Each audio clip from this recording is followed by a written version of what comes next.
American Studies Center in UCLA. So thank you so much for being here, and they're gonna present more or less around 20 minutes. We're not gonna have questions after each presentation. We're gonna leave the discussion for the end. Okay, so thank you so much. So, Josefina, okay. Hi there. First of all, thank you. So yeah, thank you, Carlos, for inviting me. Thank you to the Native American Indigenous Studies Department here at UC Davis. I was asked to present on my recent work, or what my most recent work is, and I'm working, I'm not sure if it's going to be books or it's going to be a series of articles, but a book or a series of articles, but I'm working on issues raised by the indigenous diaspora from Latin America in the United States, both the impact that these diasporas should have on our knowledge fields, right? Latinx studies, Native American Indigenous studies, African American studies, and Asian American studies as well. But also, as I think about this diaspora, I'm also revisiting or forced to revisit the concept of mestizaje, something which I have a long history of working with and a series of publications. And this indigenous diaspora has really forced me to rethink mestizaje. And that's the goal of the next project, to think about how mestizaje it may or may not be put into the service of decolonization of knowledge production. So in a recent article, myself and Simon Trujillo and What Does Mestizaje Name argued that mestizaje is a political economy of indigenous extraction and appropriation.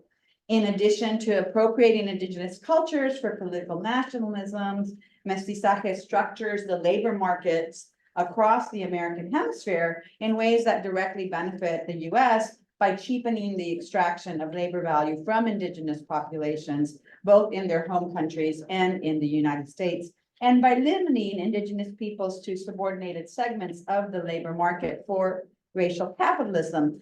For example, the lack of Spanish language fluency is a barrier to knowledge about labor rights in Mexico and in the United States. So entire communities, as I'm sure all of you know, because you're all here because you work on this topic, entire communities of indigenous peoples have been recruited by labor contractors from their ejidos in Mexico and beyond to work in the agricultural sector all over the country. As we know, half the crop hands are undocumented, as are half of the workers in meat processing plants.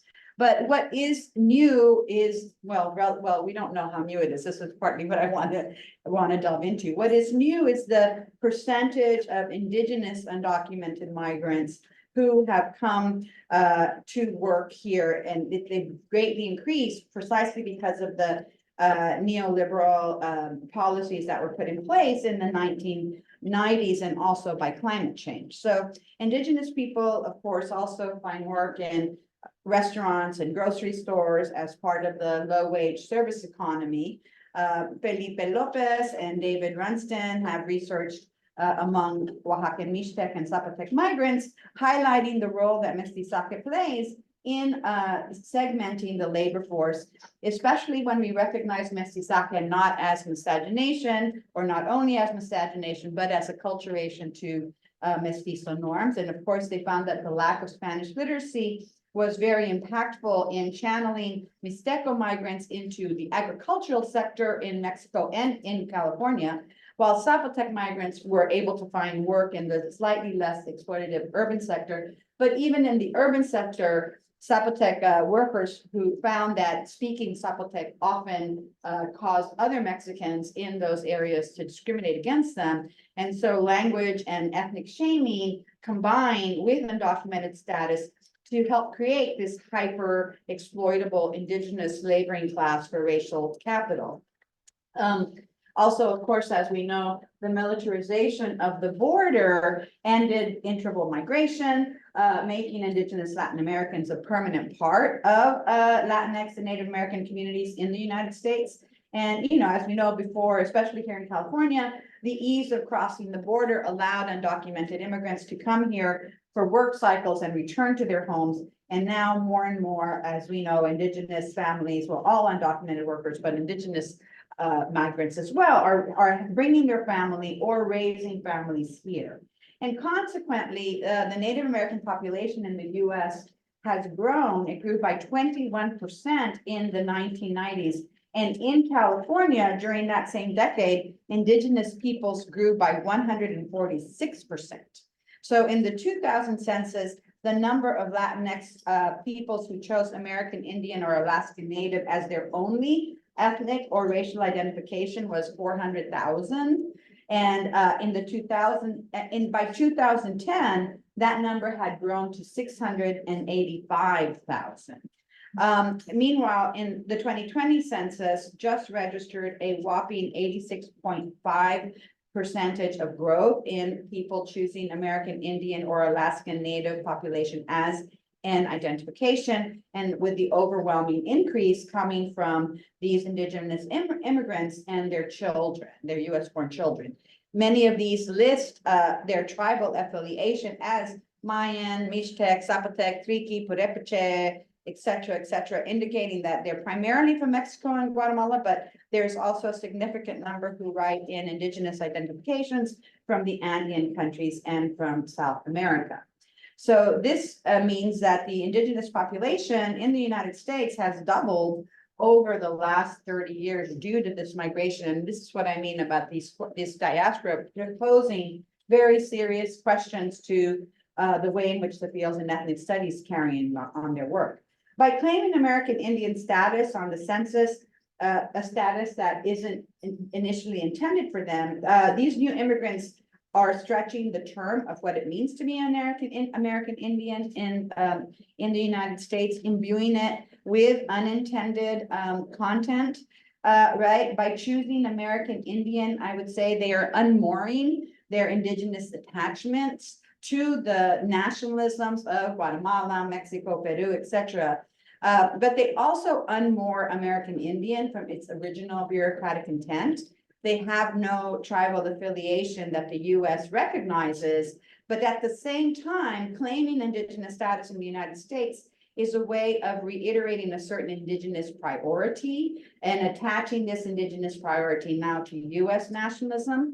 By insisting on their Indigenous identity in the US, they're claiming, I would argue, what I'm calling a prior colonial continental belonging, a transcolonial belonging that traverses the time and space of competing colonialities across the American landscape, the hemisphere, not the United States.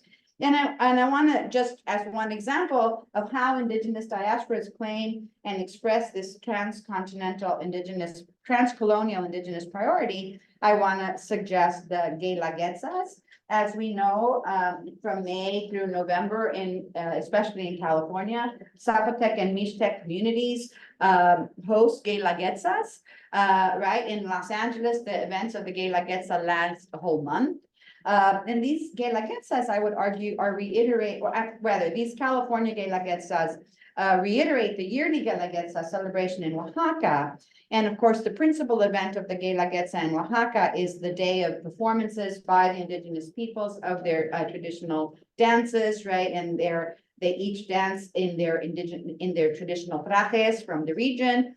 And as we know, at the end, well, for those of us who have had the pleasure of being in Oaxaca for the Guelaguetza, it always ends, each of these dances ends with the dancers gifting what their regions produce by flinging them into the audience and duck or catch. But the Zapotec cultural critic, Andres Genestrosa Morales, has explained that Guelaguetza is an erroneous transcription of the Zapotec word Guendaliza, meaning kinship and reciprocity. The suffix za suggests is found in all words that refer to Zapotec essence. So Guendaliza refers to the condition of being a relative, to kinship and relationality. As the ritual celebration, Guendaliza symbolizes belonging to a community, right? And the aid that each Zapotec offers the other freely at moments of importance. So gift giving during the Guendaliza, according to Hemispheric Morales, is the representation of aid given without the expectation of reciprocity. The mistranscription, the slippage from the Zapotec Guendaliza to the Spanish Guelaguetza, allows us to trace not simply a history of Zapotec colonization and survivance, it also offers us an example of Zapotec transcolonial priority. When Zapotec and Mixtec communities host Guelaguetza celebrations in California, New Jersey, New York, yes, we have them there now too, they are reiterating Guendaliza as essence, as Zapotec and Mixtec community aid and obligation. The reiteration of Guendaliza is especially necessary in the United States as it makes survival possible.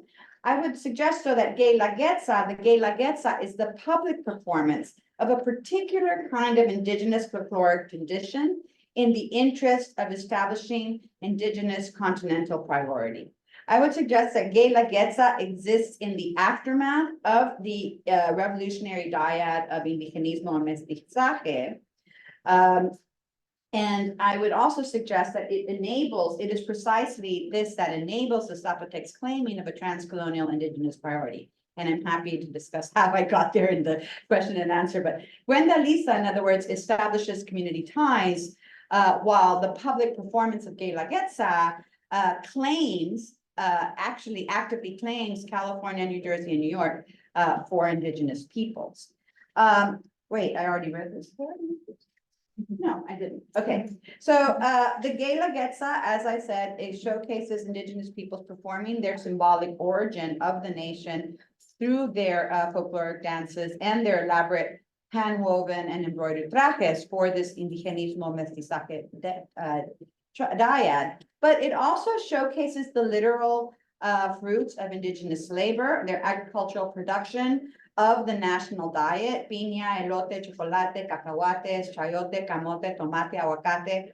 All these foods have in common the ote and ate suffixes, indicating Nahuatl words that transform the Spanish language through linguistic mestizaje. They're the foodstuffs developed by indigenous agricultural technology in the Mesoamerican cradle of civilization, the foodstuffs of every Mexican diet, but also of every US diet at this point in time. So mestizaje's extractive and appropriative logic reveals how the shared culture we're calling mestizo in Latin America is actually profoundly indigenous. Mestizaje, I'm arguing, misnames a shared culture as mestizo when it's in fact largely based on indigenous knowledge production, foodways, cosmologies, medicine, ethics, modes of speech and address, modes of agricultural production, and the engineering of biodiversity, which we are now recognizing, scientists are recognizing is actually a feat of indigenous engineering. So the various Spanish vocabularies that we use today vary widely, depending on the specific indigenous languages spoken and indigenous technologies developed in the geographies claimed by nation states, right? What one calls a tamal, never mind what is in it, or an aguacate, depends entirely on whether Quechua, hybridized Spanish in the Andes, Mapuche in southern Chile and Argentina, or Nahuatl and Maya in Mesoamerica, right? So I want to develop an argument that what we call mestizo in the Americas today is thoroughly indigenous, and this kind of epistemic and material depth that we have requires us to re-examine the nature and politics of indigenous elimination under white settler colonialism. And this is where this is very tentative, and I would appreciate any help. I think I'm arguing that mestizaje has enabled the inclusion and the mining of indigenous knowledge, even as indigenous peoples themselves were devalued within their nation states. So mestizaje names a set of specific alternatives to settler dominance that, however paradoxically, recognize the undeniable epistemic vitality of indigenous peoples who transgress the enclosures of mestizo hybridity from below.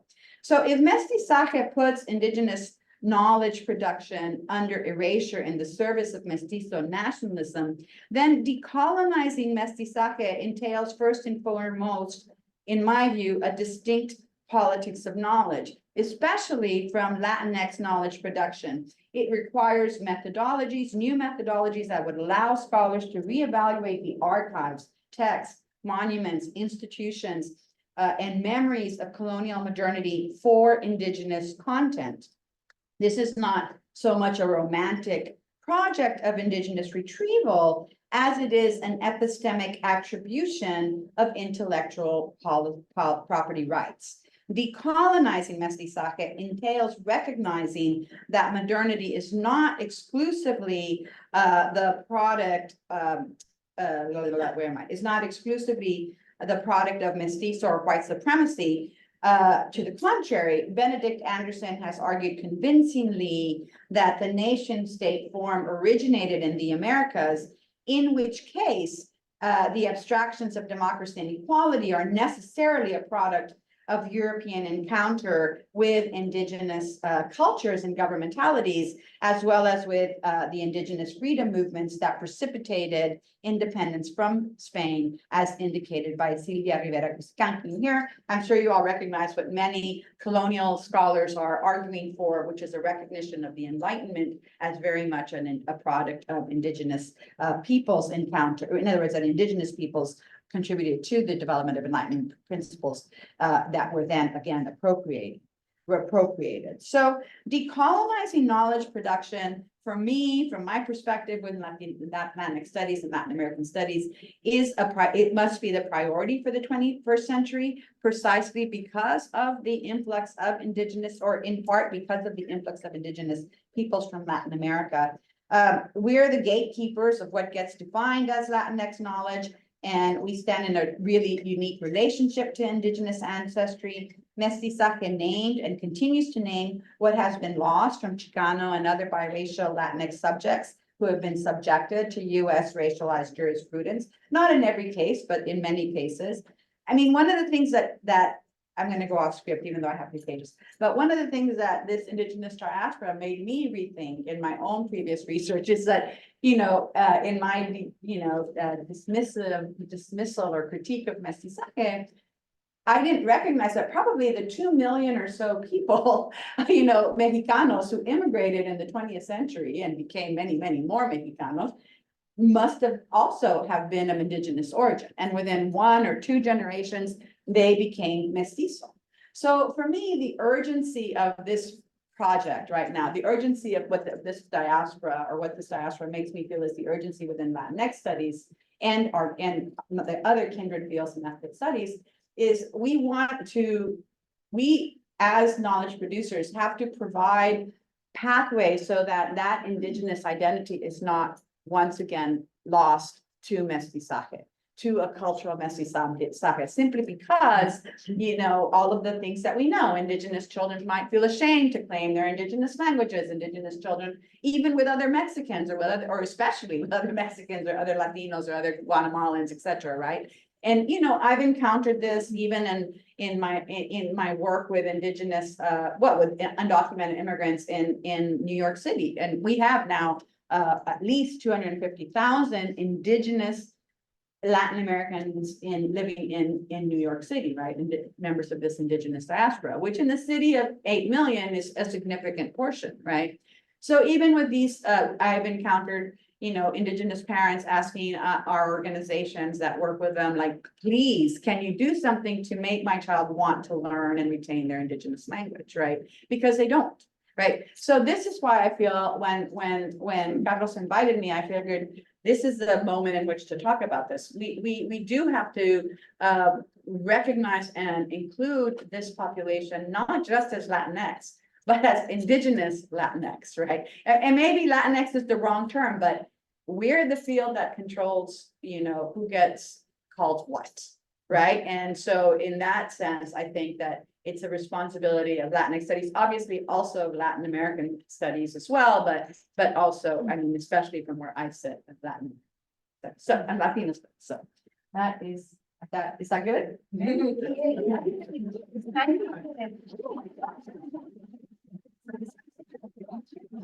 you so much. Feel free while we do this section. Just go get more food.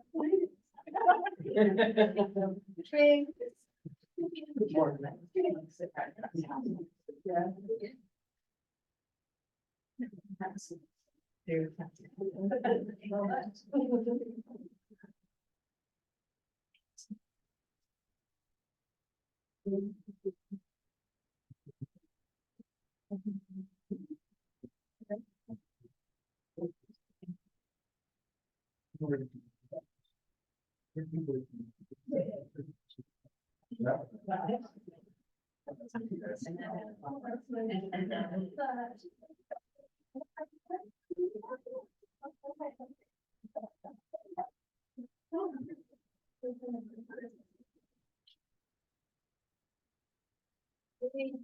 My timer, you ready, Carlos, to start?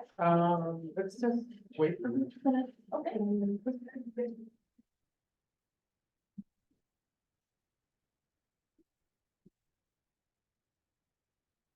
Not present. I don't never.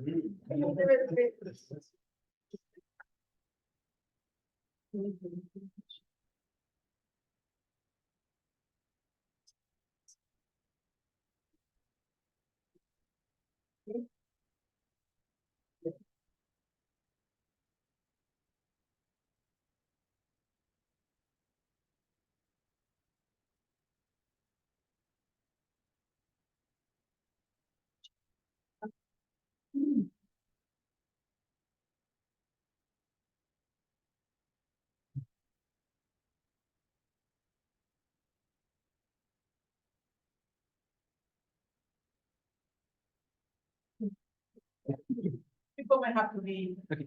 I know people might have to be, but,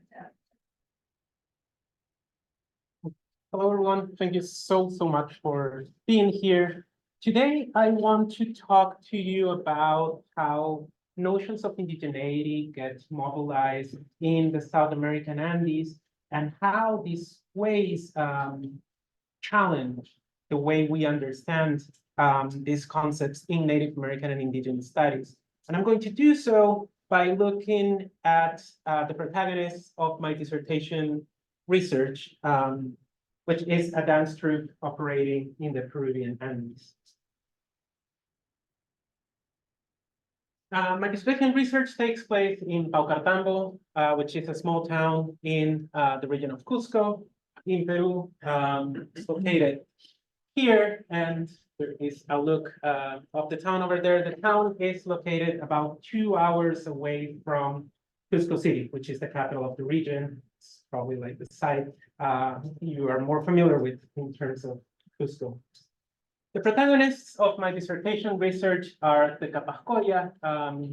The Capascoya are the protagonists of two of the most important celebrations in the Peruvian Andes. The first one is the Festividad de la Virgen del Carmen in Paucartambo, which is a celebration of an advocation of Virgin Mary. And the second one is the pilgrimage to the sanctuary of Señor de Coyoriti, which is this image of Jesus Christ painted on a rock at the bottom of a glacier. The Capascoya embody these llama herders and traders that, according to local lore, used to come from south of Paucartambo every year, walking across the mountain range to trade for local goods. But the particularity of the Capascoya is that the characters are hybrids between humans and llamas. And in this way, they position themselves in this fluid space between the human and the more than human. Both the dancers who recognize themselves as human, as this one, and this dancer who is a male llama that is also part of the troupe. Since the very beginning of my doctoral studies, I was faced with the question, are they indigenous? Are these dancers indigenous? And the question was posed in different ways, but like at least a couple of times, I was asked directly, are they indigenous? And the particularity of the Capascoya is that they do not refer to themselves as indigenous. They don't use the term voluntarily to refer to themselves. Nevertheless, they also do not refer to themselves as mestizos. And the notion of mestizaje in Peru is quite similar to the one Josie Saldaña-Portillo has been talking about. And so these dancers are neither indigenous nor mestizos, and of course, like neither Spanish. So nevertheless, Capascoya dancers are fluent Quechua speakers, and in their daily life, they blend Quechua and Spanish in their daily talk, and when they are performing, they use exclusively the Quechua language to communicate with everyone, regardless if they speak Quechua or not. Also, they practice traditions many in Peru recognize as Andean indigenous, including dressing in traditional clothes, like in the photo, chewing coca leaves, making offerings to different elements in the cosmos, and doing libations, also to communicate with different elements of the cosmos. I want to show you this specific tradition of the Capascoya in order for us to look at how Capascoya dancers navigate notions of indigeneity. This celebration, this specific tradition happens at the beginning of the festivity every year, and it involves dancers sharing a bottle of beer with the lama that is part of the troupe. And what happened one year is that dancers started receiving criticisms about it, and we're going to see how they reacted and how they navigated notions of indigeneity to defend themselves and their practices. But first, let me show you what we're talking about.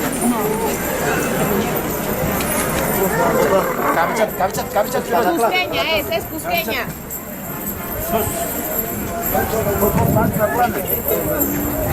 Estaba comiendo queso, ¿ah?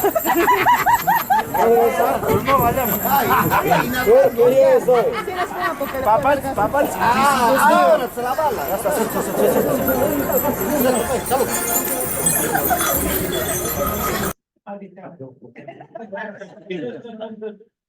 Yeah, actually, before getting to that, I just want to point out that this is done in public. There's like people, as you can see, onlookers. There's like other people recording this, including myself, and dancers are totally okay with that. But in 2009, on Facebook, there was this animal rights organization that made a post criticizing dancers for this tradition. And for the ones who don't speak Spanish, I'm going to translate some bits of it. So first of all, in caps, they call this animal cruelty. They warn people, do not even try to say this is tradition or religion. If your understanding of faith and religion is to get drunk, you do not have to subject an animal that cannot defend itself. And they call dancers brain dead and so-called people. And they also said that to everyone who is in Paucartambo right now, I ask you to not be complicit with the acts of these subnormal people and report them instead to the authorities so they can hopefully get arrested. The animal rights organization and the commenters, there were like tons of comments on this post, use common stereotypes about indigenous peoples, including ignorance. And in this comment, you can see like first thing they say is like ignorant people that don't respect themselves. Another stereotype, lack of intelligence. And this commenter literally said that Capajoya dancers have shit for brains. And alcoholism.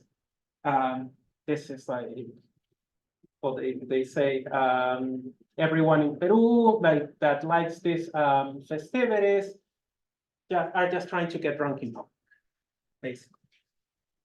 Nevertheless, Capascoya dancers use drinking to level relationships of reciprocity. And I have documented this on my previous research.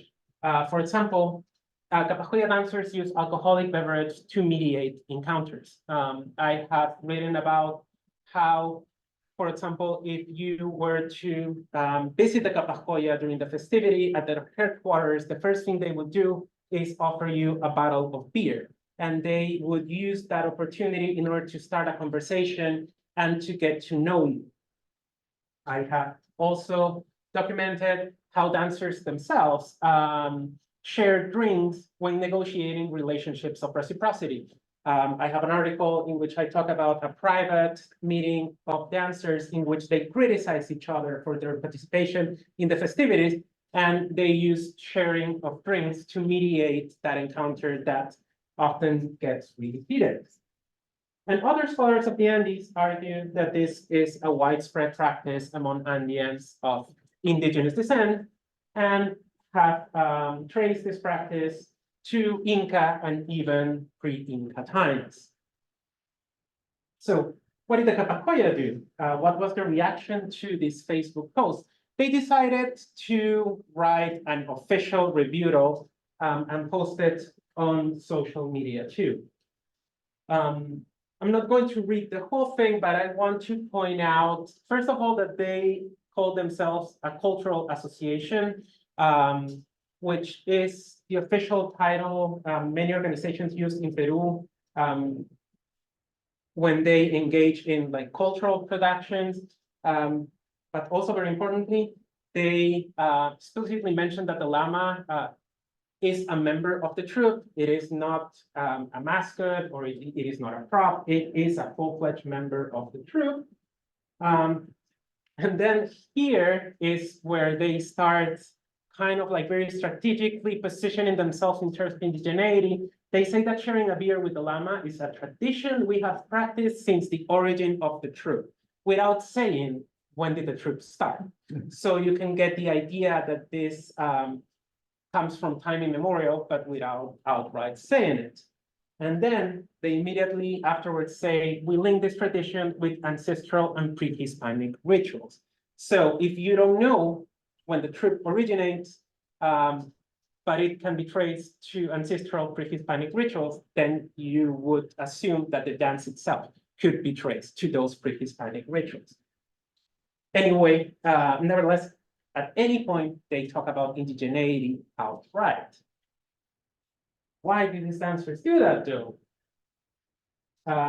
First of all, because refusing identifying in ethnic terms allows the Capacoya ambiguity. It allows them to mobilize, to move towards different spaces of recognition depending on their specific goals. One of the goals is to distance themselves from common stereotypes about the category of indigena or indigenous or Indian, which in Peru is still like mobilizes notions of savagery, of ignorance, of poverty, and of violence. And it also allows them to position themselves strategically against the Peruvian social, political, and economic elites who continue to hold paternalistic attitudes towards indigenous peoples. And one example of this is right now, dancers are want to get the UN to recognize their practices as cultural heritage of humanity. And in order to do that, they need to negotiate with the Peruvian government. But if they were to present themselves as indigenous, they would be subjected to these paternalistic attitudes from the government, and they want to position instead as in a horizontal relationship with the government. And I know I'm avoiding questions. Seriously, are they indigenous? And I'm going to continue to do so because I say that in the case of the Capacoya, the question is not relevant. Why it is not relevant? Because forcing the question is going to pressure the Capacoya to adopt an identity that they strategically avoid. And they have their own reasons based on their own social, political, and economic realities to avoid these questions. And if we were to continue pushing these notions and trying to get them to self-identify as indigenous may work against their political goals, specifically, like in this case, trying to get their practice recognized in their own terms. This is the strategy that they have adopted, and if we push them away from that, we may be hurting their political goals.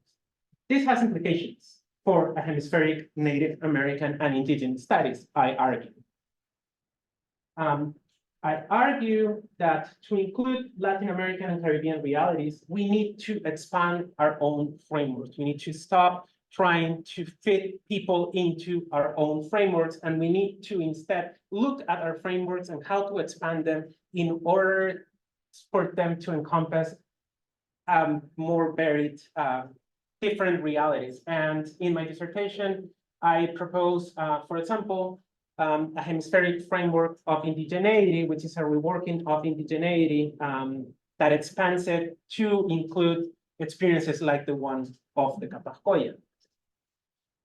I also believe that we need to ensure we're engaging all peoples of indigenous descent all across the hemisphere in their own terms. That is going to give our discipline flexibility and the space to grow without having to force indigenous peoples to conform to specific ideas of indigeneity in order to be recognized by the discipline. And finally, we need to actively look for points of contact across the hemisphere, what we could call similarities between ways of being in the world of indigenous peoples. But we need to do this without invisibilizing the differences that make indigenous peoples unique, because that, to me, that is the only way that we can get peoples of indigenous descent all across the Americas to get together, share their experiences, and develop strategies that actually have the power to successfully fight the most pressing issues of our time. Thank you.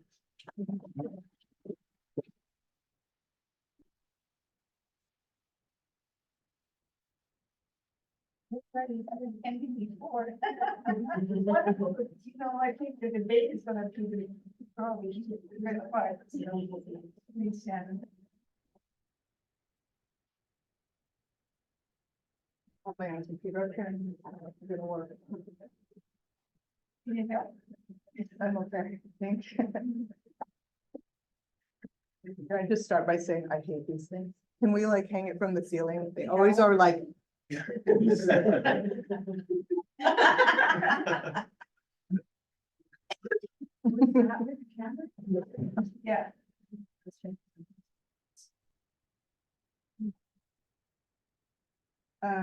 Chukma, everyone. Ashika Chukma.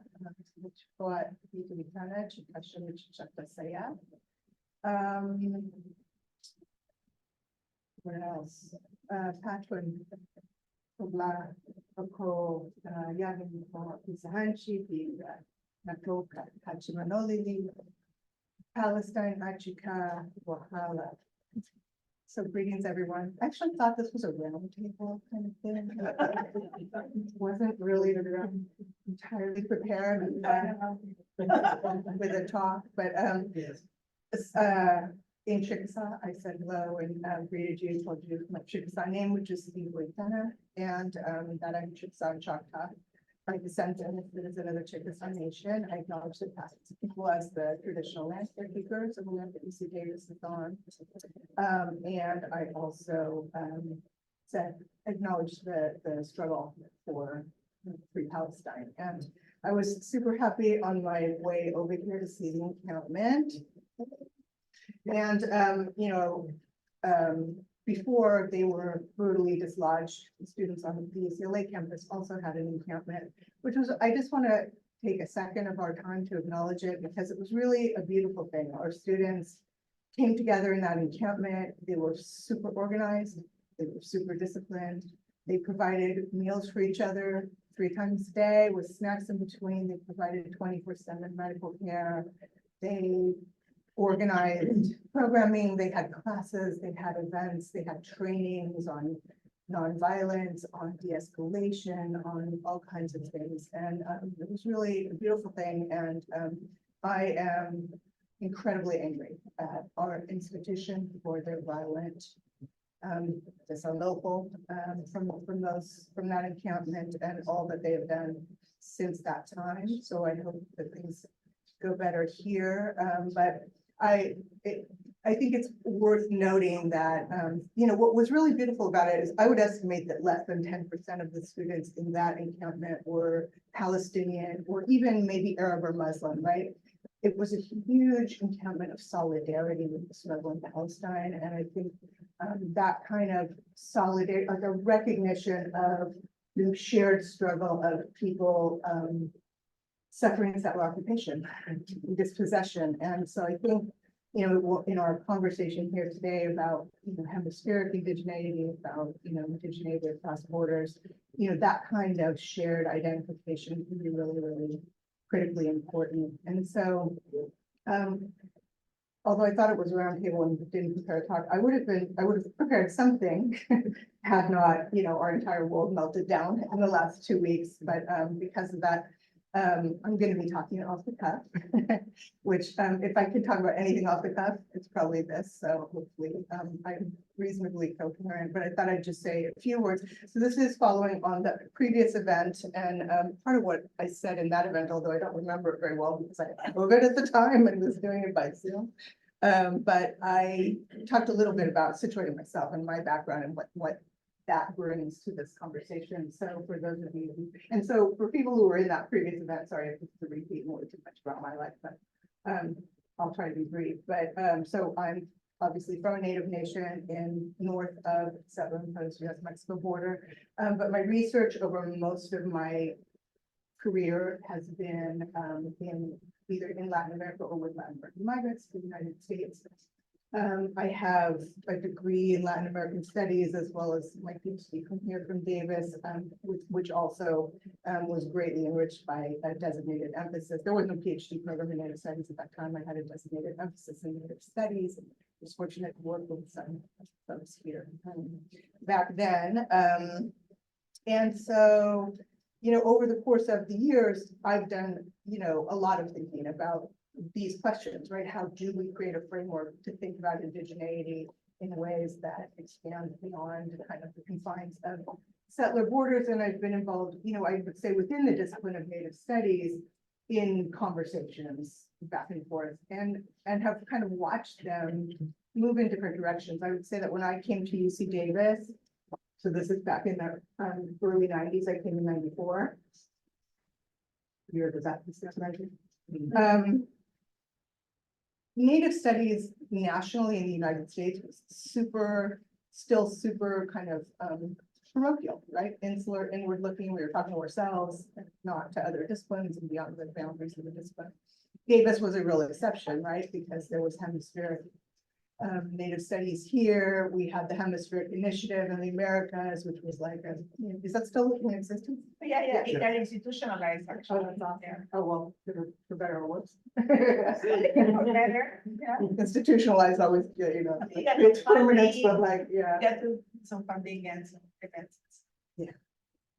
Well, anyway, so, and then, you know, following that, there was kind of a moment where the Native American and Indigenous Studies Association was created that very much had a focus on sort of global indigeneity, much more expansive discussions. And also, I think it kind of in that period, I would say the early 2000s, where within Native studies, people started doing work that was theoretically of value to people beyond Native studies, right? And so that was a moment that I feel like that may also have passed in some senses, and I think recent debates within MESA kind of speak to this around whether, you know, there's and also I feel like at UCLA where there's I have had significant pushback from faculty, not from faculty, I'm sorry, from students and alumni about the question of indigeneity per se, right? Whether that's even a term that is useful or whether we should be using Native American or American Indian or specific community names. And, you know, kind of the sense, bringing a sense that the term indigeneity is a form of erasure of the specificities of different indigenous cultures. Yes, geographies. So that's kind of where I'm coming from. And my first book was in, I'll just mention because it speaks to this question of frameworks, right? And kind of indigenous identity, because there I was working with Zapatista communities, who were many of whom, so the one in particular that I worked with called Nicolas Ruiz was a community that for many decades had defined itself as Campesino, And in their, they were engaged in a historic land struggle, and in their interactions with the federal government and agrarian authorities, which was principally through the agrarian reform process. They had very much couched their identity as campesino, those who worked the land, but in the context of the Zapatista uprising and kind of the national indigenous movement that came out of that, and a much more expansive indigenous movement in the world, they began referring to themselves as Saltalas and kind of reivindicando their identity as indigenous people. And so, of course, the Mexican government, who at that point in time, and to some extent still defined indigeneity entirely as language and dress, refused to negotiate with them as indigenous peoples. They took the case before the ILO, contesting the government's refusal to deal with them as indigenous peoples. And so I was writing about that and trying to think through like what this meant. And I actually wrote an article about that very process, because I wrote, this is the 90s or early 2000s, identity was a super big category of discussion. And so I wrote this great thing about, fluidity of identities and how, they forefront different identities at different moments based on different political goals, exactly what Carlos was arguing. And the community I was working with was like, oh, hell no, you're not ready to go. What fluidity? We were always indigenous. We've always had all these things. And it's not about political strategy. It's about, this is real. We are Saltalas. We're direct descendants of the people. And, coming as a Native person from the US, like there were all kinds of implications of this for me. Like I was thinking, okay, if they can't be defined as an indigenous community because they don't speak Saltal anymore, that wipes out like more than half of Native Americans in the United States, right? And so kind of, there were like stakes in it for me. And, I wanted to have a framework that allowed for this fluidity of identity. They were like, no, this is not the way it is for us, right? And so that had lessons for me in terms of the frameworks that I could develop, right?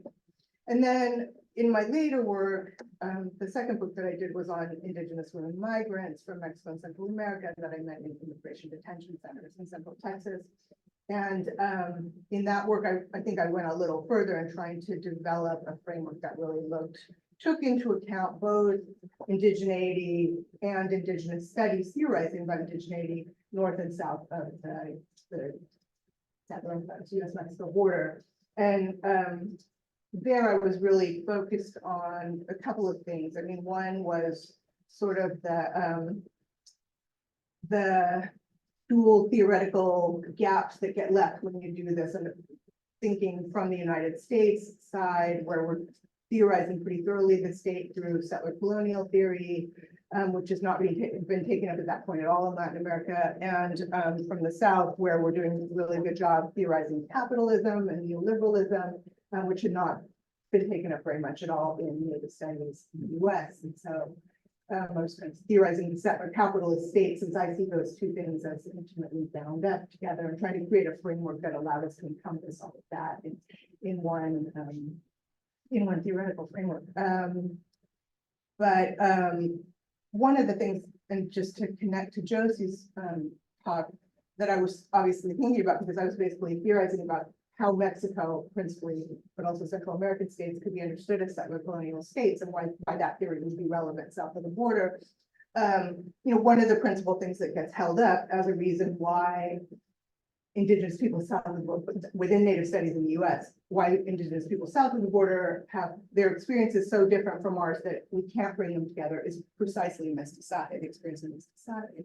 So I made an argument that, in fact, while racial mixing has been ideologically treated distinctly north and south of the US-Mexico border, in fact, racial mixing is a key component of settler projects of indigenous erasure through assimilation, just as Joseph mentioned in her work here today. So I'm interested though in your current project, sort of so it's rethinking kind of the process of knowledge production to take into account, indigenous presence throughout, right? But I wonder, like, and hopefully we're doing this like as a roundtable discussion from here on out. I wondered, like, what's at stake in that project? I can see what's at stake in that project for Latinx studies, but I work with, an organization in LA called Cielo, which is Comunidades Indígenas en Liderazgo. And the leaders of that organization, who are Zapotec, explicitly reject the term Latinx to apply to Indigenous migrants in California. And so, you know, like, I think they would say there's nothing at stake for us in that project. We've always known that we had presence and influence in these processes, right? So who benefits from that? So I'd love to see what you think about that. And that's probably enough from me. Thank you all. Thank you.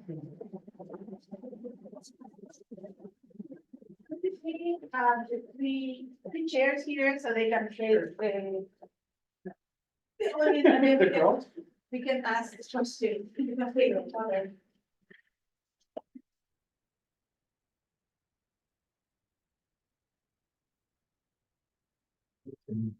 Huh? We're missing a track. So,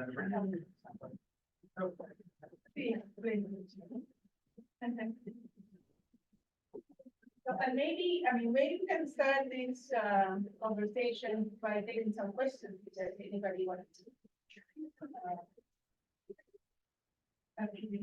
It's yours. Yeah. Okay, Holden, go ahead.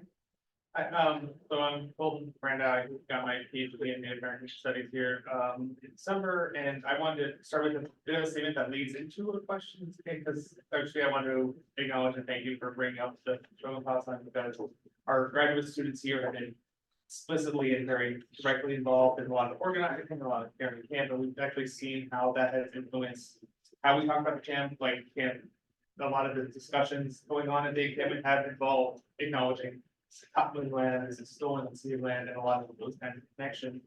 That kind of was my thinking around my question for Saldaña-Portillo, in the just thinking about like you talked about more than Zapotec, but that's the community that sticks out from what you mentioned. Is there kind of building of relations with local indigenous nations and communities, for example, in like LA? Is there like Zapotec connections and building relations with like Pueblo peoples and people along those lines in these kinds of, whether it be public celebrations or kind of just like collaboration type projects or like anything like that that you have seen so far?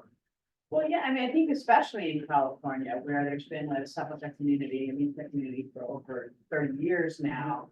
Like, for example, at powwow, they'll have indigenous participants from Latin America at powwows, you know, across the West Coast. So I think in terms of like on the ground at the level of like community to community, there is a lot of engagement and interaction, right? My concern is more for how we represent that within our institutions, right, within our fields, right? Because I don't actually think that it's translated very well. You know, I mean, there's very few scholars, you know, and Shannon's one of them who actually work on indigenous diasporas in the United States. Shannon, Lynn, well, I mean, there's really very few mainly, and they're all like interestingly on the West Coast too. So I think that's my concern, right? How do we bring the discussion? Because we do shape the agendas for our fields, right? As participants. So, and that's my reason. I mean, I myself don't particularly like the term Latino Latinx, but we went with it, right? Yeah. I mean, Out there. you know, yeah, I mean, that's somebody old enough to like pridefully say I'm a Chicana, you know, that went by the wayside. Well, not really, not everywhere, not at UCLA, not, you know. But so I think that what can I do from my field? What can other folks, you know, who are, it's a place like UCLA is graduating a lot of doctoral students who are indigenous peoples from Latin America, right? So they do find their homes in both fields, right? Both in Latinx studies and in the American Indigenous studies. And also in African American studies. So I think that's why I'm posing these questions there, because I don't yet see a lot of overlap. I mean, I only have like, what, like 10 years left of my career, why not the books? I mean, that's really how I feel, like, especially because the community is so growing so large in the people. Can I just add to that a little bit? I appreciate your comments, but I think also and I think on the ground, people are developing relations and building and kind of recognizing shared struggle. But it's also important to acknowledge that there are a lot of tensions. And I think for Indigenous peoples from California tribes in particular, there's both, a sense that they were originally colonized by, Spain and Mexico. But there's also the very real demographic fact that by far the two largest native groups in California are Zapotecs and Chickasaw, right? And so, and there's like 100+ towns of folks. Right, so they feel really, overwhelmed by that presence. And, sometimes things like celebrations of that presence, like Cielo recently did a really badass campaign where they got signs put on the sides of buses with photos of Indigenous people from Latin America. Again, part of this project is like differentiating themselves from the Latinx population. It's really cool. But like for some Tongva, that's like, okay, I'm not seeing Tongva people on buses, you know what I mean? That we're even more individualized than the Latin American Indigenous population in a lot of ways. And so, those things play out, those kind of tensions play out in real time amongst our student body and in activism.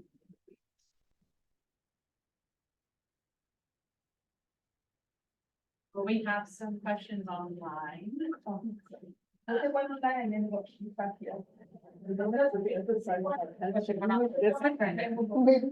yeah. Yeah. Saying, are you gonna read the question? Yeah, I'm gonna read it. She's gonna help me read the Spanish. So Margarita asked this in the comments. Josefina developed a bit more her idea of mestizaje. Well, I mean, I think we have a lot of understanding of like scopic mestizaje as about political process power, right? Or cultural mestizaje versus actual biological mestizaje. I think it's been developed by a lot of Latin American scholars, right? There's been a lot of work on the different applications within different fields of mestizaje, right? I was surprised myself by and I'm not at all committed to returning to the term mestizaje because I know it is very interesting for Indigenous peoples of Latin America, especially it's an interest term. But I also think that I'm not sure we're done yet in my deconstructing mestizaje because of all of the things that it names that are actually indebted to Indigenous knowledge production. So for me, that's the reason to go back to it, not because I actually think like mestizaje is a glorious process, but a lot of things are masked by it, right? And continue to be masked by it, like what Carlos is talking about, right? It's like they don't want to be identified as mestizaje because they know the history of Indigenous erasure behind that term, right? I mean, they're not mestizos, they're not Indigenous. I think these two terms, Indigenous and mestizaje, still need to be deconstructed considerably, right? In Latin American studies, in US studies, and hopefully in their kind of, which I think is a conversation that Carlos wants to start. How do we deconstruct these, across the hemisphere? But I think it's useful because, it is a form of elimination that's akin to what's talked about in the white settler colonial paradigm, but it's a form of elimination that enabled the kind of recognition that is very distinct, right? It's not that mestizaje somehow enabled, it doesn't means that settler colonialism doesn't apply in Latin America. But it does mean that settler colonialism operated really differently with very different consequences for Indigenous peoples. Such that I'm not surprised that Zapotecs would say, I'm not Latinx, that's really far afield. Like, that would be like third or fourth within a category of identification, right? Zapotec, Mexicano, whatever, and then maybe we get to Latinx. I don't know if that's all. Yeah, Dr. Speed, I work with tribes in California and Dr. Brad is my favorite professor at liberalism seminar. And I'm wondering why you think neoliberalism isn't as much of a focus in the North.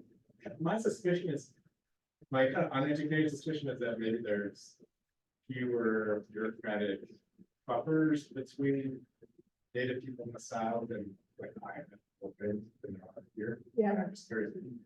Yeah, I agree with that. I also think that in Latin American countries in general, political economy is a standard thing that we study, right? In Marxist economics and that kind of thing, where in the United States, for ideological reasons, that's completely absent from our higher education landscape, right? And so people don't even think about it. And, I did mean that specifically for Native studies, not for other fields, because I think there certainly are fields where people are engaged. In studies of liberalism, but like Native peoples often don't see that as particularly relevant to them, or the only,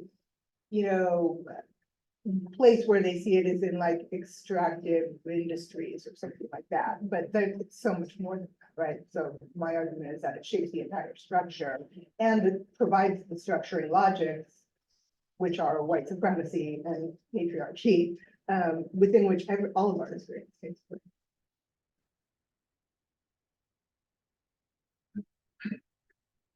I like to bring the attention to the issue of land and territory. Because with Michael Kern, a few years ago, we tried to figure out what happened to migrants, indigenous migrants, mostly from Mexico, in terms of their belonging to specific community in specific places. So when they come here, do they lose connection with the physical community, socially and territorially? No, not at all. They actually celebrate their belonging to a specific territory here. And they revive their belonging here. Ritual basis. Gangs, markets, and sort of lights. Pelota Mixteca, etc. So with this, in this moment when we are all people without land, we are homeless, basically. I mean, there is, I should be maybe in Italy. And most of us are without a specific place. What happened to the idea of the indigenous, deep, long-standing millennial conception of a place in the universe, in the cosmos? Languages. Zapotec is 500 years BC was already spoken and written down. So what happened to that part of the indigeneity? What happened to that part of I'm out of my place? How do I go back to where my placenta was buried? Where I have to be buried again. So what happened in that a very transformative process in the minds of many thousands, people that are out of place. A little bit this story of California immigrants who were displaced, replaced, and put in And their identity is tied to that new grouping, right? Yeah, recognizing their place in the cosmos. So it's an issue that we have to explore much more with the indigenous interaction with them. With the PhD from Santa Cruz, Mr. Guy, the guy PhD in sociology, Santa Cruz. Said Mr. Guy. Anyway. Well, no, yeah, I mean, I have a MISTEC PhD student at NYU, and she's doing a project on the repatriation during COVID. Because it was so many indigenous undocumented people died in New York City, right? Because they were the essential workers, right? It's the highest, that can be used a generic term, like Latinos have the highest index of deaths in COVID across the country and also in New York City. And so it was very important, and it was very devastating, at least since she's writing a whole thesis on this, because Mexico and the United States insisted on incinerating bodies. Right? And so it wasn't that the ashes, to ship and contagion. It's like this whole, she's drawing on the whole discourse of contagion and the way in which contagion really directed a lot of these. So it is still very important, at least for the undocumented immigrants who were here, immigrants who were in the city. Now, what happens to the second generation? She doesn't identify as Mexican at all. You know what I mean? She identifies with her pueblo, but she doesn't identify. So it's this skipping, right, over a national attachment into the US and Uzbek. And I think it's going to be this is why this conversation is important, because these definitions of what constitutes indigeneity have to be revisioned for the diaspora for sure, right? And this is a conversation that has to happen with Native American indigenous peoples from the United States, right? From this, what we call the United States, because it is really drastically changing. And for example, this summer, we're having an arts camp because parents came, I work with Coalición Mexicana, misnomer, because we work with migrants married more, but they came to us and they said they were leaving an organization, which to this date, the director of Coalición Mexicana won't tell me which organization it is, but the parents broke off from their indigenous organization, their binational indigenous, because the children found it too restrictive and traditional. So, I mean, I'm using the term traditional, but they didn't like, it was like, and you know, we just hired Paulina Pineda at NYU, and she's something like, and she also works on the clash that happens when the children go back and they don't respond to the, you know, to the strictures of their pueblos well. You know, like, so what kind of cultural transformation is happening? This is, to me, very, very important questions that are going to have to come from the communities, but also have to change the definitions that indigenous communities in Mexico, Guatemala use, right? And that we use here also for identifying people. So that's why, you know, I'm playing around with the idea of like a trans-colonial priority, right? Because there's a way in which that is a way of tracking that priority, right? Indigenous priority, although indeed it is very overwhelming, I imagine. Yeah, and if I could piggyback on what you just said, sorry, I keep butting into your question. Lots to say about everything, but as a Native person who grew up in Los Angeles for one thing, but also from a tribe that was forcibly relocated from our ancestral homelands, like multiple layers of displacement. But that's not my point. My point was that this plays out in really, your question, Stephanie, plays out in real terms, also sort of within Native studies around issues of identity, contemporary, really current issues of identity, in which broader frameworks of understanding indigeneity are coming under challenge in the context of the whole pretendian question, right? When, you know, senior folks in the field respond to the pretendian question by saying, you're only really indigenous if you are, you know, in your community and in your, you know, place. And again, that wipes out like more than half of us, probably 3/4 of us right off the bat. Like how many people actually have, you know, are in their ancestral homelands, in their communities all the time, right?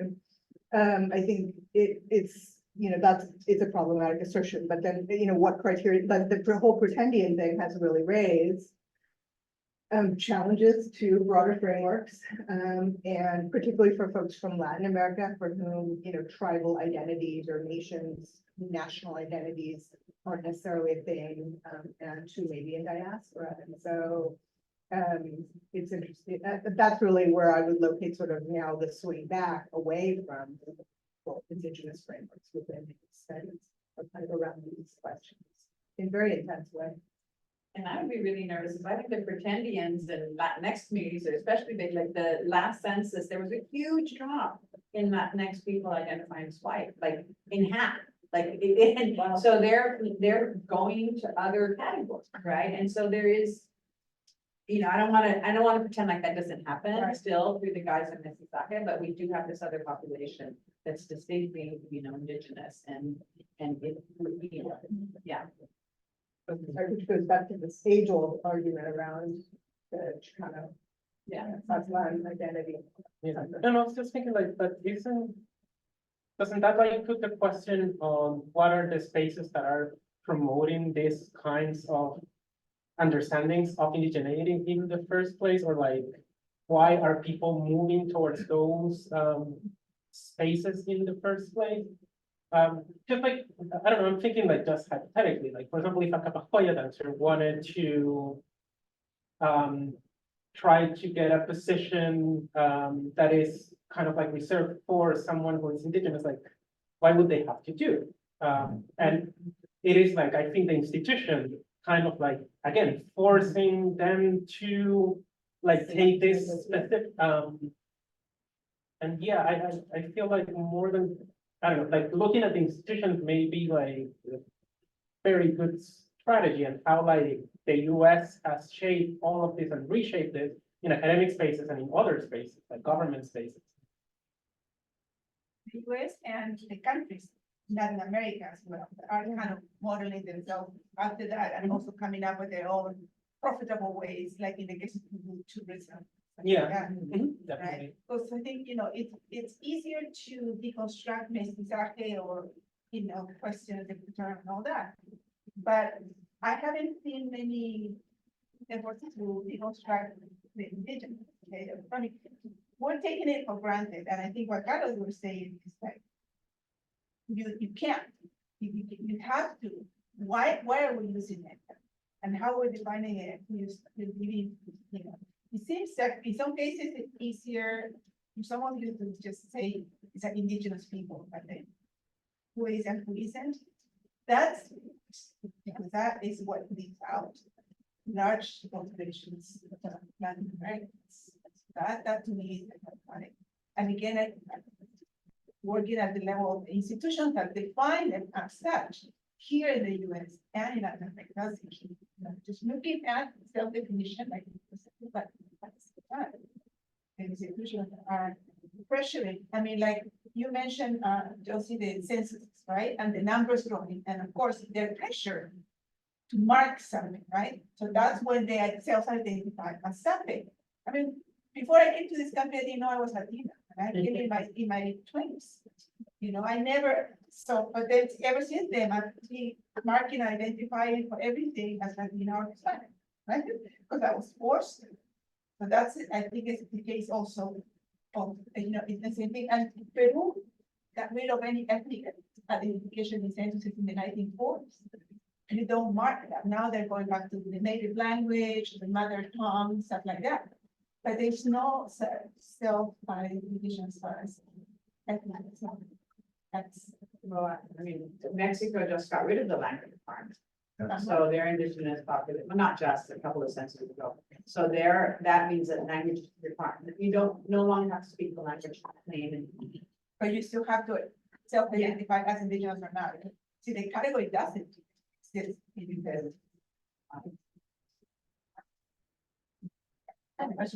Begins first. Go ahead. Thank you for your presentation. And just, Carlos, I would like to ask in the case of the Capajoya, when you say that they don't identify as indigenous, even though they speak the language, I'm just making parallels with what happens in Guatemala.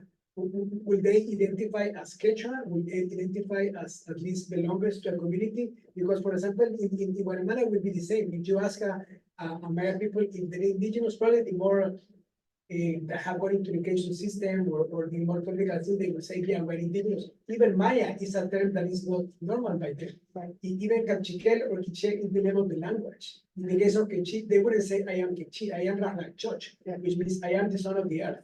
And I speak Quechua. They don't say, I am Quechua, right? We call them Quechis. So, yeah, there's a lot of it. So, I don't know if that makes sense in the case of the Capajoya. So with the Capajoya, it's actually pretty funny. The way, if you were to ask them, like they would tell you that they are gente del pueblo, they're townsfolk, referring to the town of Paucartán. And if you ask them, what does that mean? They won't know. And the idea is that if you are from there, or if you go there, if you live among them, if you spend time, you're going to figure it out. But they are not going to explain it to you. And they use that category broadly and they like talk about it. And yeah, when they talk about Quechua, they would say like, yeah, we speak Quechua. They didn't never say like, we are Quechua, like they speak Quechua. And it takes that, to me, it's super interesting because it takes a lot of like interpersonal relationship and being there and like creating these ties for them to open up and to start sharing parts of their world with you. It's not like I presented myself as a researcher and they were like, okay, yeah, take photos of us and like, we don't want to see you anymore. But it took like many years to like develop that kind of relationship. And for example, I have talked to them, like even on the record, about like notions of indigeneity and self-identification as indigenous or not. I'm not gonna tell you what they say because I have made that decision based on what they are trying to do, or at least what I think they're trying to do. But they know about all these debates and they have specific positions about these debates. They just don't want anyone to like jump in and try to make like an assessment before they know they're someone to be trusted or they are someone like they're comfortable. But the people in Pacatango find themselves with women. No, so they use like gente del pueblo, it's like gente, it's like people, I guess, but like they tie it to being a member of the town of Pacatango. And there's like gente del campo, which is people of the countryside, which like they're, I guess they're different, but something that I argue in my dissertation is that you should not see that in opposition, like gente del pueblo and gente del campo are not in opposition, but they are in a relationship of reciprocity with each other. And there are like certain protocols and like ways of relating that when you live there, you start noticing. And that's like how people relate to one another. Like one quick example is, for example, in these offerings, like the despacho. Even though the people of Pacatango, the gente del pueblo do them, they would never lead that kind of practice. They have to bring in someone who's from El Campo to lead it. So, and they know it, like they could do it if they wanted to, like there's no law or anything like that preventing them, but they just know. So they are in relationship with them. Going to the ethnographic detail, do they practice parkour? Do they offer to them? Yeah. Coca and tobacco? But they call it specialists, no? Yeah, but that's when they They call don't do like it themselves. They call it what? They call the gente del campo to do it. They're specialists. to lead, not Specialist. yeah, to lead that kind of service. They wouldn't lead them. Gotcha. You have a People that know. say that? But in their culture though, that power is diluted. Because if they drink, before they drink, you drop it to Mother Earth. You know, before they share coca, which they do, they address the apples, they address mountains, they do that, engage that, but in a different way than doing a more formal ritual where especially who have to come. So it's just like continuing. Sure, the continuation. There's no way of, you know, when here's the line was gonna, but you're not an indigenous anymore. Have a question from the online, that also has a lot of Spanish in it once again. And so what, this one right here. I've seen some scholars in Latin American studies use the term comunero or the adjective comunitario, or instance saberes comunitarios, to avoid the debate around the term indigenous. I was wondering what your thoughts were on these alternative terms. Yeah, I think we're addressing that, right, partially. Campesinos. Yeah, I mean. I'm not, yeah, so it's not 100% clear to me that people are doing it to avoid indigenous identification. I honestly, when I hear somebody say that, use those terms, I am automatically assume we're talking about indigenous people. So I don't know, maybe there's some other thought. Well, I think, what Carlos is making me think of is just how different, you know, indigenate, even the question of indigeneity is across the Americas, right? Leaving aside the United States. Because, for example, in Mexico, I mean, I still feel like Mexico Profundo explains so much of even the conversation we're having now. When was that book written, 1983 or something? So you have, in the agrarian reform law, they differentiated between ejidos and comunitarios, because ejidos could trace their indigenous possession of the town or the area that they were claiming, and comunitarios couldn't prove it, but they had been there, and so they too benefited from agrarian reform. And so you do have, in that sense, what Shannon's saying, it's not necessarily they're not indigenous, it's that they can't prove it, you know. But there's also communities that are, as he talked about in many people, though, that even though they don't identify as indigenous, they no longer speak indigenous languages, they nevertheless, in every other way, right, follow indigenous practices. So, I mean, this goes to the question that conversation is raising that's so important. It's like, we need to rethink it and a kind of transparent, right? Like, what constitutes, indigeneity, and not because of opening the door for more folks to be able to claim indigeneity, but for recognizing the really complex ways in which people were colonized, right? And to a certain degree, it's a self, they have decided, right, in your community that they are not going to identify as indigenous for political reasons, for strategic reasons, for whatever reasons, right? And similarly, communities make those decisions all the time, all over Latin America, I would imagine, right? Because of the repercussions that might come, especially in a place like Guatemala, from being understood as indigenous, right? That can be a death sentence, right? It wasn't that long ago that it was a death sentence. But it's also true that, like, in Oaxaca, for example, the indigenous folks have put forward the notion of comunalidad precisely as the key component of what makes one indigenous, right? So like and that's a related term, it might not be the specific one that was in the email, but, or in the online question, but so in that context, comunalidad very, very specifically evokes indigeneity.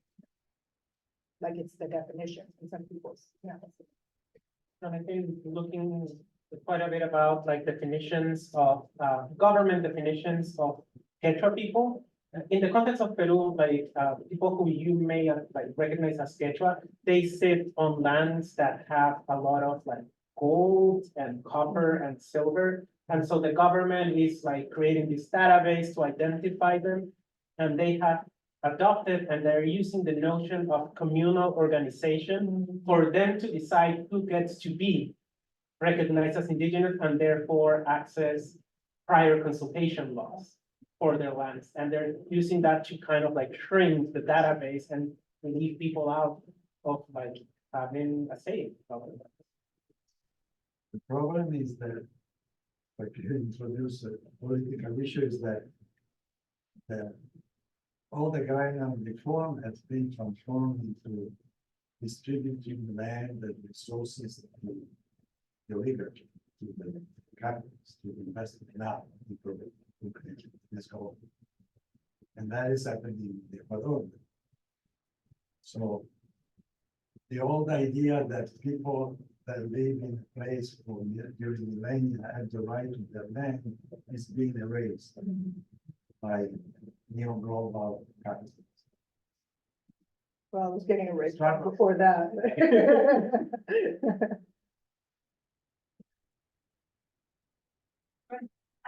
Yeah, I have a question for all of you that's also kind of building on the event from last semester, from last fall. That I wasn't able to attend, but I listened to the recording online, and it seems like one major topic that hasn't come up in either of the two sessions is the question of language barriers. We're thinking about possibilities for North-South dialogue, and thinking especially about scholars working in and from and about the global South.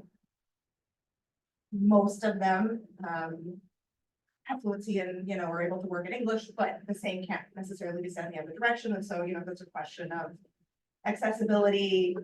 So I'm just wondering, as we're thinking through these, possibilities for hemispheric dialogue and Indigenous studies, what's the role of translation and language study? And how do we move beyond, or, how do we navigate those barriers? Particularly, most of the people I think in this room are thinking from Latin American Indigenous studies. And I think we're often kind of tasked with building that bridge rather than the other way around. So anyway, I'm just curious to hear how the three of you think about that question. Yeah. I mean, so usually my short answer is it's bullshit. I mean, people need to learn Spanish. They're gonna gain something by engaging Well, with and this literature. language is There's great. like a US arrogance that everybody else has to learn English, so even native peoples engage in that arrogance. So, you call yourself a scholar, you need to learn the language, you need to engage the literatures, you need to engage. But that aside,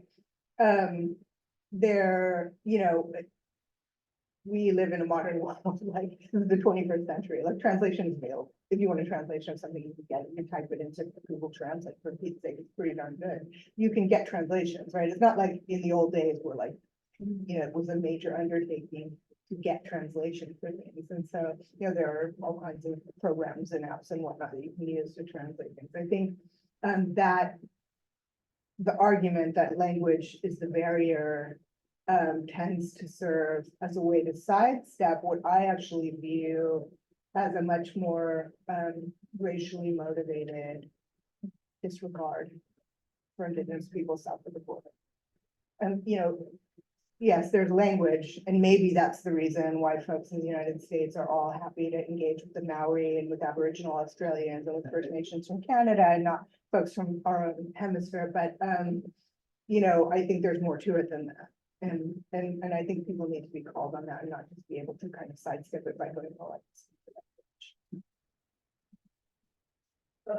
Well, we applied for a Mellon grant, which actually we applied to be allowed to apply, because that's how the process works. We have to be allowed to apply for a Mellon grant, to actually bring Indigenous language instruction to the high school kids in New York City. Beach-Tech is already, this is what I mean by what a huge precedence. Beach-Tech is part of the bilingual K-6 program in New York City. Yeah, it's one of 24 languages that, so it's already a huge presence. So yeah, so we applied for Mellon grant to precisely enable these kids to learn, and to maintain their Indigenous language, right? Because they're losing, right? They're losing them, and because of the current conditions of identifying as Indigenous, right? That might actually be losing their culture. Well, it doesn't have to, but it could, right? So we're putting a lot of emphasis on Indigenous in the grant, Indigenous language training as just like you would go to Korean school or, whatever, Hebrew school, you would also be able to go to these schools. But I do want to say that there's a certain kind of, again, what you're saying, Shannon, because it's like, because of the way in which, the Title IV, I think it's Title IV, the Title IV grants of like, endangered languages or rare languages. We actually teach as part of our consortium that NYU, Columbia, and CUNY teach Beach-Tech, Nahuatl, and Quechua, right, and Creole. So because we get money for that, so we're seeking to expand to also add Zapotec, right? But it's just crazy. Like we don't have those accesses for Native American languages spoken here, right? So there is always these, economies of scale, like, right, or who gets privilege, right, or what gets to be taught. But I think that it's like, for example, this graduate student, right, she's taking Beach-Tech right now, right? Because even though she is, can identify her fellow, has been back here fellow because she's born here, blah, blah, blah. She doesn't speak it. So doesn't speak it fluently, right? Doesn't speak it enough to go back and do research, right? So this is the kind of issues that I think are for our fields to recognize, right? But, and just linking that back to the question that Stefano asked about sort of groundedness in homelands. That's another aspect of the shared experience of indigeneity in the US, right? Because it's not just folks from Latin America that are in diaspora and are no longer there. on their homeland. And so, indigenous folks from native communities in the US also need language programs to learn their languages and that kind of thing. And taking it back to the question about translation, I led a group here of like grad students, like called Indigenous and non-Indigenous, like domestic and international, to develop a list of suggestions to the department, like to improve hemispheric connections. And that was one of our suggestions, like to find funding to do translation. And another one of our suggestions was to bring back, we used to have 2 language requirements for the PhD, and then like it got dropped into 1. And one of our suggestions was to go back to 2. And that got a huge pushback from students. And I do remember kind of like I was in the middle of it. I started like feeling bad because no one seemed to acknowledge that English is not my native tongue, and I have had to learn English to have those discussions with them while they were trying, because we only said like, we need 2 language requirements. We never said Spanish, but like it immediately got read as like, you want to force us to speak Spanish.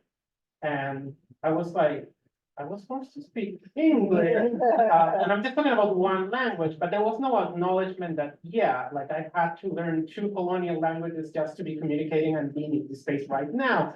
And there was like this huge pushback it's like colonization again, that like they're forcing us to learn this another colonial language. So the tensions are there.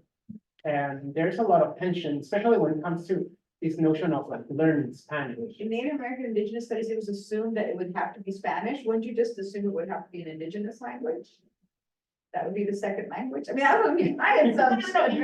So we have the Indigenous and the other colonial language would be Russia. I mean, people who work in Canada, Russia, any of those colonial languages plus an indigenous language. We still have the indigenous language requirement. That's never going to be going, but we took away the other one. Yes, but our suggestion is like, let's have 2 language requirements, and the idea behind that was like, that would make us more competitive in the job market. Like saying that you are trilingual instead of bilingual. But the assumption was immediately like, oh yeah, you want to make us like speak Spanish. So the tensions are there. Yeah, so that we go to Baja. So that means you're just gonna open it? Yeah. Okay. Marcos, if you can hear me, I'm gonna try to unmute you, okay? So you can ask your question.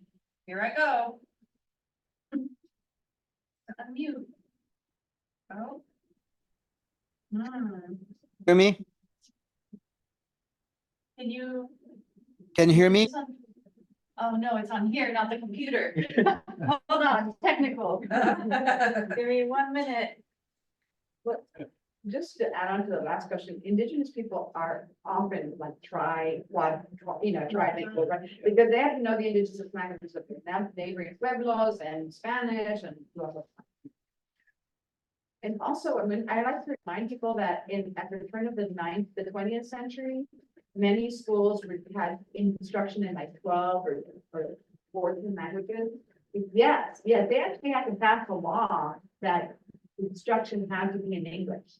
Because so many European immigrants existed in the Midwest that they would give class in like 12, 13, 14 different Sure. high school, like, with the straight, whatever. Yeah, Texas and German school. Yeah. And that still has this- It's not that hard, but just for the United States, it's like uniquely hard. Yeah. All right. Marcos, can you hear us? Yes, can you hear me? Oh, it's still on the demo iPad. So Can you hear me? Well, just write the questions. I think that will be, we have technical problems. I think it's for it. not gonna work, Martha. No worries. Sorry. Right, guys. If you write something in, can we ask something else? Just, I just want to learn from you that work here in the US. How do you see how the identification of indigenous peoples from Latin America when they come to the US? You say because of the mistake that they're very strong at that. I'm wondering, of course, if you're from Guatemala, how the indigenous people from Guatemala, when they come, do they identify as Guatemalans, as Mayas, or as Cachiquel, or I don't know, how do they, yeah. My kids has been different. I don't know, what you all think, but, you know, we have like a whole generation now of Mayan students who were born in the US. And maybe because their families came, you know, during the Scorched Earth campaign, during the war, they didn't talk about being Mayan when they came to the US. And the kids were not raised that way, but by the time they get to college, they're like, holy cow, I'm actually Mayan, you know, and they're relearning their language and relearning their culture. And that has created, I think, a very fraught emotional process for the adult, you know, offspring of Mayan Guatemalans born in the US, right? Because they feel, like many Native Americans, a tremendous sense of enforced loss, right? And even that their own families, you know, betrayed them in some way in that process of loss, right? By not teaching them the language, by not teaching them the culture. So I think that's a very real dynamic that's, you know, in Los Angeles is very distinct from the experience of Mexican immigrants who embrace community and created binational ties and that kind of thing. And maybe that's partly, as Stefano was kind of indicating, or sorry, maybe it was Jesse, that in the past, there was the opportunity for Mexican indigenous migrants to return and come back and forth in a way that for Guatemalans who were refugees, that didn't exist. And so they just shut it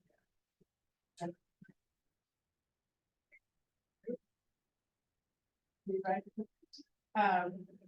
Marcos said he was gonna write it. Marcos, I'm giving you like 40 seconds.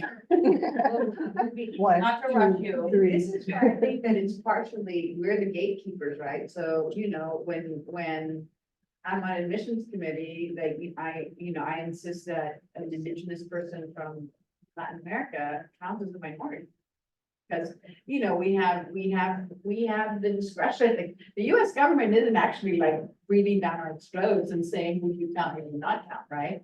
So I think that's an important part that we play, just at the level of, you know, gatekeepers. On that point, an interesting thing, a few years ago, I was on the like review committee for the Social Science Research Council IDRF program, which is International Dissertation Fellowship Program. And so by definition, these have to be dissertation projects that are international in the other country, but we successfully made an argument that Native nations constitute other nations and that therefore, you know, research in Native nations qualified, and they agreed with that. They went along with that and they supported it. Which I think is why I ended up on the committee, because, you know, anytime you get something done, then you're like tasked with carrying it out. But sadly, that program was ended a couple of years ago. But a whole discussion did come up around, well, if we are allowing for research in Native nations in the US to qualify, what about indigenous communities in the US from other? Oh, my word. Yeah, their heads exploded. Yeah, one of my students, and that maybe the years were, it's Navajo, so we supported her and she got That idea, yeah. membership. And she's very impressed with that. That's why they didn't call it. Yeah, I'm glad a few generations did get that before they ended the program. Carlos, so this conflict you were telling about, you said it was dated back to 2009, is that right? 90. Oh, 19, oh, much more recent, Yeah, it's right before the pandemic. right, okay. And the Capacoya responded and sort of, did it kind of blow over, or are there still issues and they continue to use social media to promote themselves and that sort of thing? No, they're very like averse social media because like you get a lot of comments like the ones I showed, like people just like go and so the thing about the festivity that I didn't really mention is that so this town is quite small. Like you usually have 500 to 1,000 people living there, like any given day. During the festivity, it goes up to 10,000. Wow. So you have like a lot of outsiders going there, like it's a party, and so people are just like confronted with these experiences and like like now you have social media and you've been there, and like this kind of things happen. So dancers try to like distance themselves from social media. This was like a very, it was different because like they felt like it would impact maybe like their effort to get the practices recognized, so they wanted to respond. Nowadays, sadly, what they do is while you can still look at this practice, they try to do it in places that are not too crowded. And they have been talking about alternative strategies into how to change the practice, but in a way that would not rile up people, but still do it. Just for a while, they were talking about like, let's just do it in private among ourselves, but like that kind of defeats the purpose. So they're trying to figure something out, but these have real consequences. Like this, I saw this like year in and year out, and now like they are very alert about like what people are doing, what they're going to say. Like now they're super alert about cameras, which creates a problem for me because like I am kind of like the only one allowed to have a camera, and like people start going against me. And it's like, why are you filming? And it's like, yeah, but like, so now there's like a lot of like people alert cameras and like what they do, how they do it. And many of the practices of the Capacoya tend to rile people up. Because the Capacoya, they play a lot with notions of like being autochthonous and notions like that that can be like linked to indigeneity.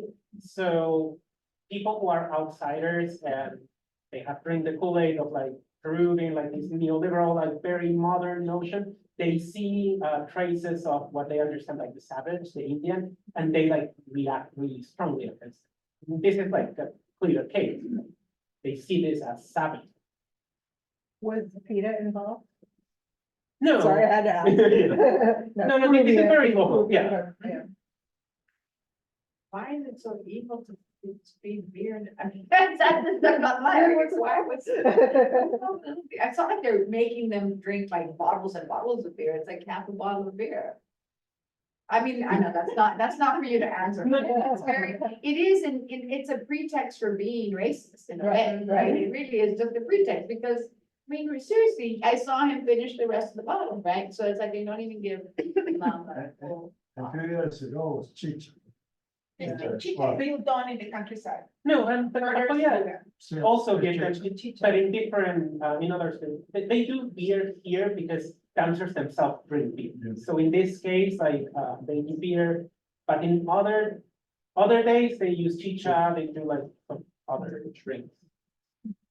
So I think this is a really good question to maybe end on, because I really liked it. We have at this panel representations of Mexico, Peru, and the US. How can the experiences of these countries be shared, and what can we learn from each other regarding solidarity, particularly when faced resistance that attempt to create divisions between them and us? Additionally, what insights can be gleaned from their experiences when considering countries like Brazil, other Latin America?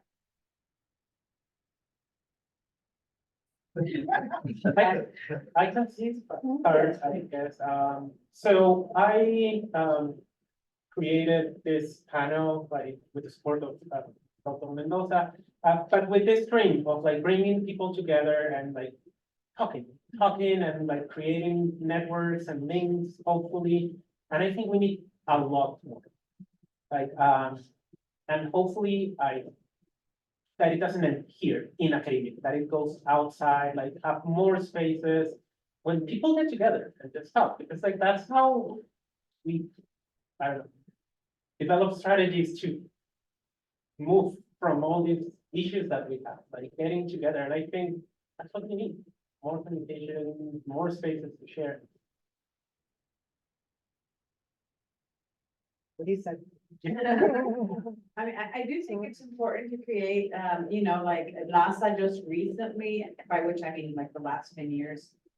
When was it? When was the special section for indigenous and Afro-Indigenous peoples. It's really So, interesting. Eric, or are you In talking about? Mexico?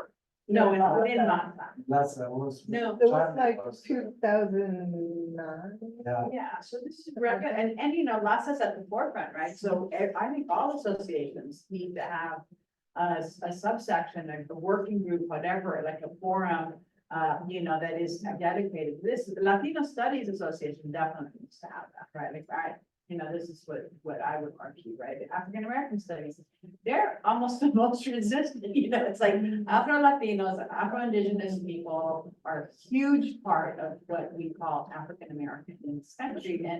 And, you know, you know, Latino studies has rightly had to take a lot of criticism for not recognizing Afro-Indigenous and Afro-Latino peoples, but that same criticism isn't, you know, echoing within African American studies.